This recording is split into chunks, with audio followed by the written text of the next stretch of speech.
आहे, त्यांचं सांत्वन केलेलं आहे. काय तुम्ही सांगा ना ओबीसीच्या प्रश्नावरती आता आत्महत्या सुद्धा होऊ लागल्या. इकडून येणार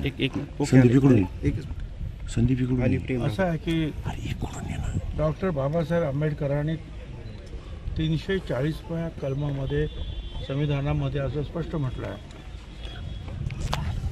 की आणि 341-42 हे दलितांसाठी आरक्षण, 43 हे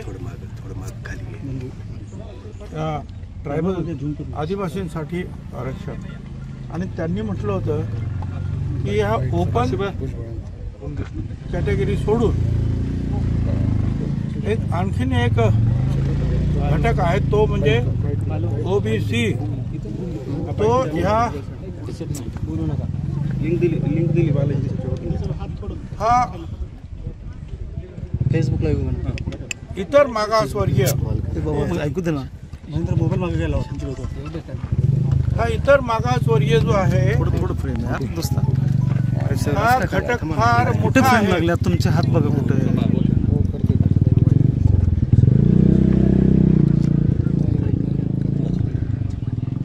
आणि त्याला सुद्धा आरक्षण देण्याची मदत करण्याची आवश्यकता आहे. हे बाबासाहेब आंबेडकरांनी लिहिलेलं आहे त्या संविधानामध्ये. 4 घटक केले, एक ओपन, एक दलित, एक आदिवासी आणि एक ओबीसी. तेव्हापासून लढा सुरू आहे. मग कालेलकर कमिशन आलं, हे कमिशन ते कमिशन, तरी सुद्धा आम्हाला आरक्षण मिळालं नाही. शेवटी मंडल आयोगाला ते सुद्धा 10 वर्ष दाबून ठेवला आणि त्याच्यानंतर व्ही पी सिंग साहेबांनी तो स्वीकारला भारत सरकारला. आणि त्याच्यानंतर जे आहे ह्या आरक्षणाच्या वाटा आमच्यासाठी सगळ्या या तुमच्या भटक्या विमुक्त सगळ्यांसाठी ह्या वाटा सगळ्या मोकळ्या झाल्या. तरी सुद्धा आमचं भांडण चालूच. शेवटी सुप्रीम कोर्टापर्यंत गेलं. सुप्रीम कोर्टाने सांगितलं की नाही या समाजाला द्यायला पाहिजे आणि 27% आरक्षण दिलं. खरं म्हणजे आम्ही 54%, पण दिलं आम्हाला 27%. आणि म्हटलं ते तर ते पण द्या. त्याच्यानंतर कित्येक वेळेला झालं तर सुप्रीम कोर्टात मराठा आरक्षणाचा हा मुद्दा जो आहे हा गेल्या काही वर्षामध्ये उभा राहिला आणि आयोगाच्या तर्फे आरक्षण द्यायचं आहे. त्याच्यासाठी ओबीसी जे आहे कमिशन निर्माण झालं. 93च्या पुढे, 93च्या अगोदर सरकार करत होतं. 93च्या नंतर सुप्रीम कोर्टाने सांगितलं आता आयोगाच्या मार्फत यायचं. 4 आयोगाने ते नाही सांगितलं. हायकोर्टाने सांगितलं की नाही, सुप्रीम कोर्टाने सांगितलं की नाही. तुम्ही सामाजिक दृष्ट्या जे आहेत मागासलेले नाहीत, कारण राजकीय सत्ता तुमच्याबरोबरच आहेत, मुख्यमंत्री तुमचे आहेत, हे सगळे साखर कारखाने, दूध कारखाने, अमुक तमुक जे काय सगळं तुमच्याकडे आहे, त्यांच्याकडे काय आहे. म्हणून भटक्या मुक्तांपासून तर सगळ्या ओबीसीला त्यांनी सांगितलं त्यांचा हा हक्क आहे, बाकीच्यांना हे मिळू शकत नाही. तर त्याच्यानंतर सुद्धा गडबड सुरू झाली. मराठा समाज आम्हाला आरक्षण मिळालं पाहिजे. मग मोदी साहेबांनी EWS म्हणजे आर्थिकदृष्ट्या, शैक्षणिकदृष्ट्या जे काही मागास आहे त्यांच्यासाठी सामाजिक मागास त्यांना इकडे घेता येत नाही 50%, म्हणून ते दिलं. त्याच्यामध्ये सुद्धा मराठा समाज हा 80-90% सरकारने सांगितलं की त्यांनाच फायदा. तरी सुद्धा म्हणाले की मराठा आरक्षण पाहिजे. मराठा आरक्षण 10% दिलं. काही लोकांनी EWS ते 10%, त्याचंही सर्टिफिकेट. काही लोकांनी मराठा आरक्षणाचं त्याचंही घेतलं. हे दोन्ही घेऊन आता म्हणतात की नाही ओबीसी मध्येच मराठा. जे कुणबी आहेत त्यांना आमचा विरोध नाही. त्याच्यासाठी जे आहे हैदराबाद गॅझेटमध्ये काय म्हटलं काय ते शोधा.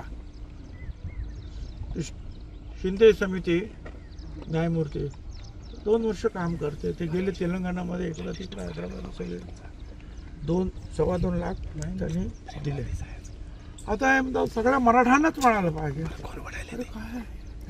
आणि मग त्याच्यानंतर हे अशा प्रकारचे जे आहेत 3-4 दिवस काय हैदोस मुंबई शहरामध्ये घातला आपल्याला माहिती आहे. मागच्या वर्षी अख्खं बीड जाळलं त्या जरांगीच्या कार्यकर्त्यांनी, आणि यावर्षी मुंबईमध्ये येऊन काय केलं. आणि त्या प्रेशर खाली हा GR निघाला. आणि हा GR जो आहे हा ओबीसीच्या मुळावरचा आहे असं आमचं म्हणणं आहे. आम्ही ते मुख्यमंत्र्यांना सुद्धा लेखी कळवलं आहे. हायकोर्टात सुद्धा लोक जात आहेत, जाणार आम्ही. आणखी कारण आमच्याकडे 374 जाती आहेत. प्रत्येक जण म्हणतो की आम्ही जाणार. ठीक आहे. आता इथं जे आहे दुर्दैवाने जे आहेत ह्या आमच्या जे आहेत गरीब लोक जे आहेत कार्यकर्ते हे पहिल्यापासून मागतात काय की बा आमचं घेऊ नका रे, तुमचं तुम्ही काय घ्यायचं ते घ्या, आमचं घेऊ नका, एवढंच. आणि त्याच्यावर सुद्धा गदा आली म्हणून इथला जो आहे आमचा भरत घरात, हा घरात सगळ्या मुलांचे जे आहेत मुके घेतले, जवळ घेतलं, त्यानं खूप प्रेम केलं त्यांच्या. आणि बस थोडंच निघाला. गावचे लोक समजा 3-4 दिवस तोच म्हणत होते की संपलं आपलं, आता काय पुढं राहिलं नाही आपल्याला. आणि त्याचं आणि सगळ्यांच्या समोर त्यांनी उडी घेतली. लोकांनी वाचवण्याचा प्रयत्न पण केला, पण आरक्षण मिळवण्यासाठी सुद्धा अनेकांच्या जे आहेत बलिदान झालं. आता वाचवण्यासाठी बलिदान करण्याची पाळी आलेली आहे. माझी विनंती या महाराष्ट्रातल्या सगळ्या ओबीसी त्याच्यामध्ये सगळे आले भरतीमुक्त बाबांनो, कोणी आत्महत्या वगैरे काय करण्याचा प्रयत्न करू नका. आम्ही सगळे ज्यात लढतो आहोत, कोर्टात लढतो आहोत, मंत्रिमंडळात लढतो आहोत, ठिकठिकाणी जे आहेत मोर्चे गावागावात निघत आहेत. सगळे एकत्र येऊन जर वाटलं तर आणखीन काय करायला पाहिजे आहे ते सगळं आम्ही करू. आणि माझी खात्री आहे की हे आपल्या ओबीसी समाजाला निश्चितपणे आम्ही न्याय मिळवून देऊ अशी माझी 100% खात्री आहे. पण तुम्ही धीर सोडू नका, तुम्ही मजबूतीने उभं आहे. हे सगळं सांगण्यासाठी मी इथे आलो होतो. आणि त्या भरतच्या ज्या आहेत कुटुंबियांचं जे आहे सांत्वन करतो. सर, सरकार तुमचं आहे, मुख्यमंत्री तुमचे आहेत, मग एवढ्या सगळ्या आणि मग असं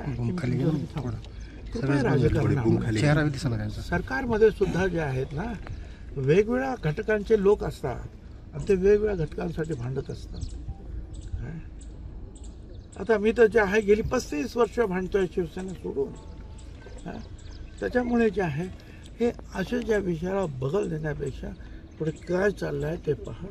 मी काल सकाळी सुद्धा सगळ्यांना सांगितलं की बा त्यांना विचार आहे मराठा समाजाला की तुम्हाला 10% आरक्षण दिलं सेपरेट, ते तुम्हाला नको आहे का, नाही म्हणून सांगा. तुम्हाला EWS दिलं, नको आहे का, नाही म्हणून सांगा. तुम्ही सांगा आम्ही ओपनमध्ये सुद्धा जाऊ इच्छित नाही, कशातच जाऊ शकत नाही, सोडणार का.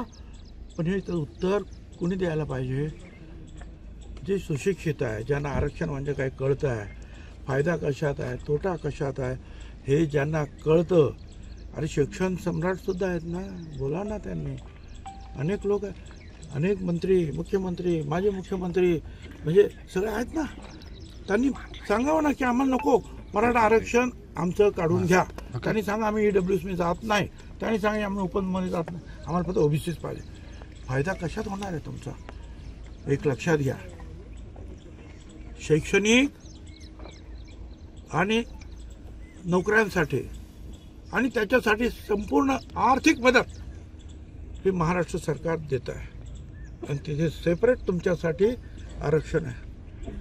इथे आल्याने फक्त तुम्हाला मिळणार काय आहे तर राजकीय आरक्षण. राजकीय आरक्षण अगोदरच तुमच्याकडे आहे, आपोआपच आहे. मंत्री सगळे आहेत, जिल्हा परिषद सगळे आहेत. कुठेतरी जे एखादा सरपंच वगैरे होणार ते सुद्धा व्हायचं नाही. त्याच्यासाठी तुम्ही या तुमच्या मुलाबाळांचं नुकसान करणार का. जे सेपरेट तुम्हाला दिलेलं आहे शिक्षणासाठी आणि नोकऱ्यांसाठी, हे का अण्णासाहेब पाटील महामंडळ आणि या इतरांना सुद्धा जे आहेत किती पैसे दिले तुम्ही या सगळ्या सारथी आणि या सगळ्यांना? जवळजवळ 25,000 कोटी रुपये दिले. आणि ह्या मागासवर 3 वर्षामध्ये आणि मागास जे आमचं हे आहे इतर मागासवर्गीय महामंडळ त्याला 2,500 कोटी 23 वर्षामध्ये दिले. आता मागच्या बजेटमध्ये तुम्ही सांगा बघा 5 कोटी दिले, फक्त 5 कोटी या आमच्या महाज्योतीला 5 कोटी म्हणजे ओबीसीच्या कामासाठी. सर मुख्यमंत्री सरसकट आरक्षण नाही देत. प्लीज. आणि तुम्ही सारथी आणि या इतर सगळ्यांना जे आहेत 700-800 कोटी रुपये दिले. मी विधानसभेत हा मुद्दा मांडला बोललो त्यावेळेला मी मंत्री नव्हतो तेव्हा. आणि हे सगळं जे आहे परवाच्या दिवशी जी ओबीसी कमिटी होती त्यांच्यासमोर मांडलं. बघा काय हिशोब आहे. आणि मग बावनकुळेंनी जे आहे ते अध्यक्ष त्यांनी सांगितलं फायनान्शियल सेक्रेटरी बोलवा आणि त्यांनी सुद्धा कबूल केलं हो हे बरोबर आहे पण आम्ही बघू काय करायचं. म्हणजे हा अन्याय जो आहे सतत आमच्यावर होतो आहे. दुर्दैवाने आमच्यातले अनेक आमदार वगैरे शांत आहे. याचं कारण आहे की आम्हाला निवडणुकीमध्ये आरक्षण नाही आहे जे दलितांना आहे, आदिवासींना. आणि मग आम्हाला निवडून यायचं तर मराठा मतं पाहिजे आहेत म्हणून मनात काही असतं तरी बोलत नाही.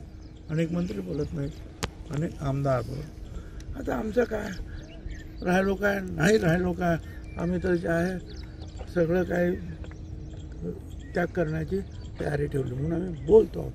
माझं म्हणणं एवढंच आहे.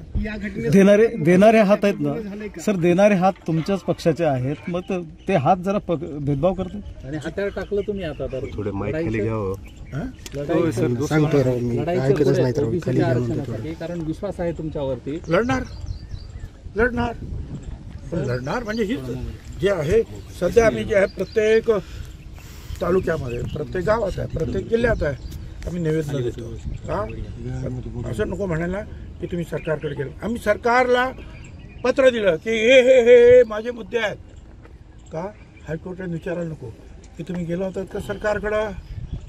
आम्ही गेलो होतो सरकारकडे.